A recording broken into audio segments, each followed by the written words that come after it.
Hello, my name is Ralf Friedrichs. I'm an addiction recovery coach and the host of the Take Your Life Back Today show. As an addiction recovery coach, I want to share something with you, and let me be crystal clear to leave an everlasting impact upon you. Just imagine being buried alive.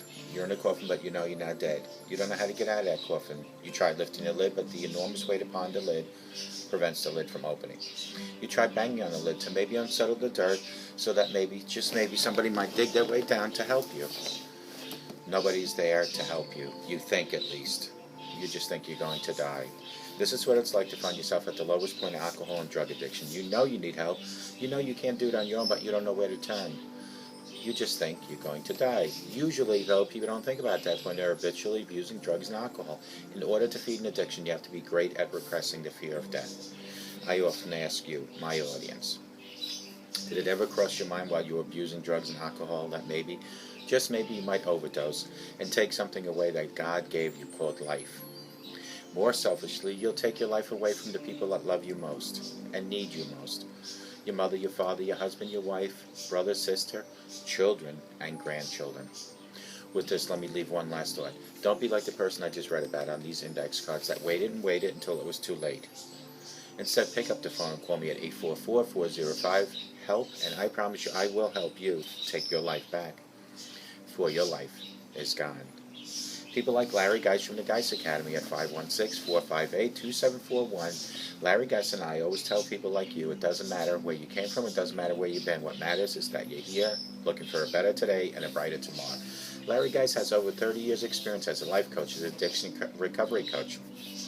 You can find him at www.odysseyconsult.org. Larry Geis from the Geis Academy, 516-458-2741. Folks, don't forget to take your slippers off at night before you go to bed. But don't leave them by the edge of your bed. Stick them under your bed, about 1/3 under.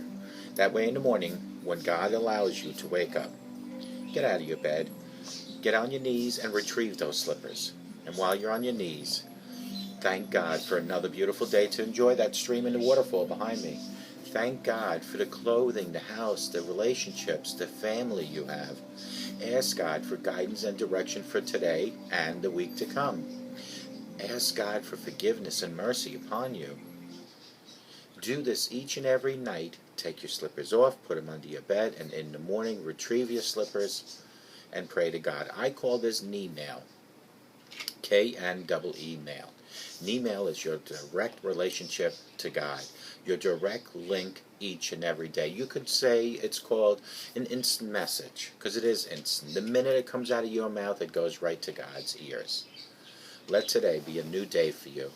Use knee nail, then put on your slippers.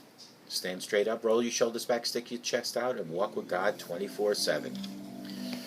What is self-medicating? A lot of people have asked me, and why is it that we do it?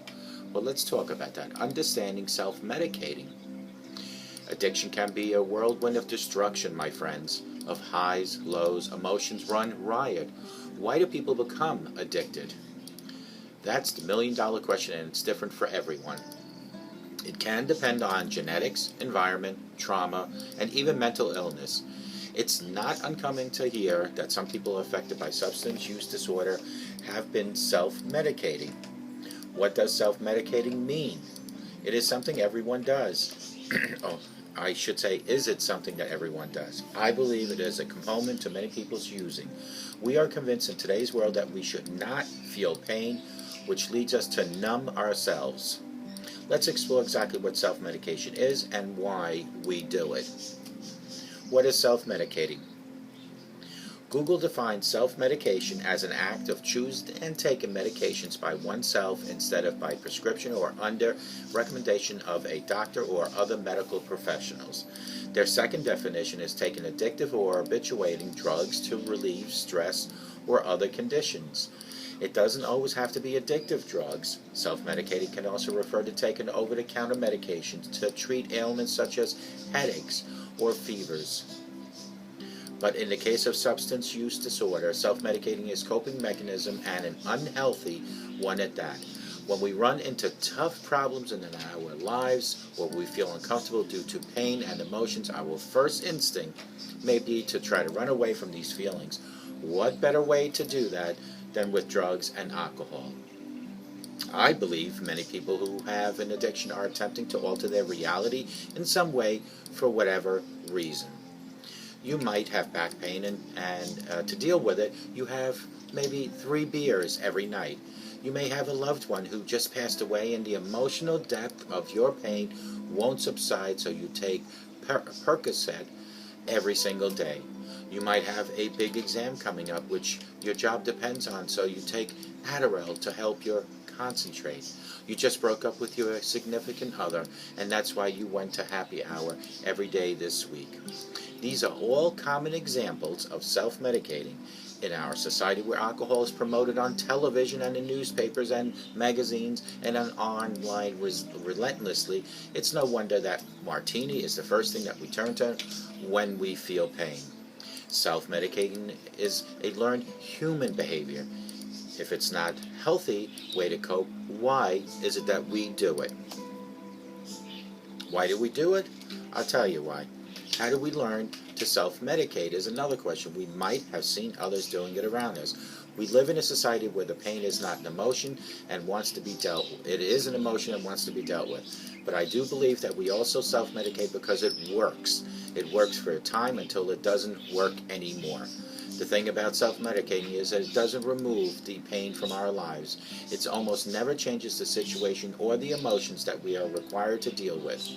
That's why, as part of recovery, we are required to learn new coping mechanisms, and the goal is to learn how to deal with life and life's terms. It's unrealistic to think that nothing bad will ever happen to us in our lives and we can live pain-free 100% of our time. What we can learn is to live with the pain and work on our internal selves and how we process pain and how we manage it.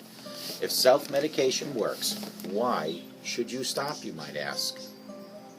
How can we stop self-medicating?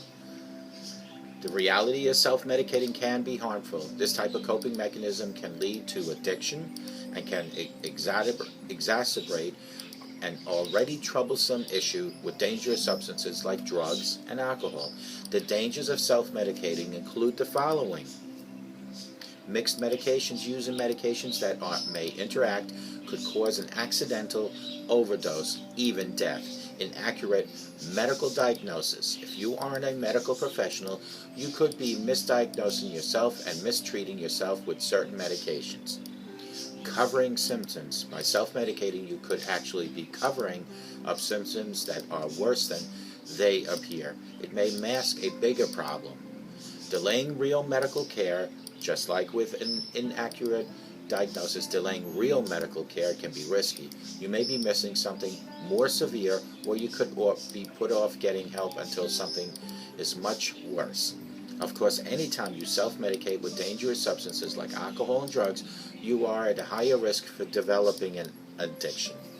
Short-term solution. As I mentioned earlier, self-medication is only a short-term solution. It doesn't ever get to the root of the issue that's making you want to self-medicate. It can make you feel better for a short time, but in the end, it doesn't remove the pain from your life. While you may believe self-medication is an effective strategy, it can do more damage than good. In order to leave behind these risks, we must stop self-medicating. If you know you're using drugs and alcohol to deal with the stress, emotions, or everyday life, recovery might be the best path for you.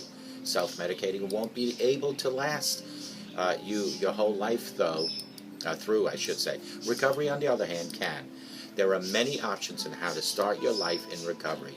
Addiction treatment, 12-step groups, smart recovery, recovery coaches, and many others. The beauty of recovery is getting in touch with your inner self, learning new ways to cope, and how to function as a member of society who doesn't need self-medicating in order to live. Recovery allows us to be in touch with our emotions, but not overwhelmed by them. It can teach us why we drank and used in the first place and how to move on from our life ruled by substances. If self-medication has been your way, or dealing with anything life throws at you, and you're still unhappy, it's likely you need change quickly. Recovery is the greatest change anyone can make and the most important change. It's a lifelong solution. Leaving self-medication behind and trying sobriety could be the best decision you have ever made, and it may be the solution that you have been searching for all of your life. Self-medication is a band-aid, a temporary solution to a big problem. Learning to live in recovery, learning to deal with the issues that you have, and living a life of sobriety is the only answer. If you're self-medicating, you are just putting a band-aid on a bigger problem. And if you keep self-medicating, you have the risk of overdose and even death. Don't be like this person I read about in the beginning of this segment that waited and waited and waited until it was too late. Call me at 844-405-HELP, and I promise you I will help you take your life back, and may God bless you.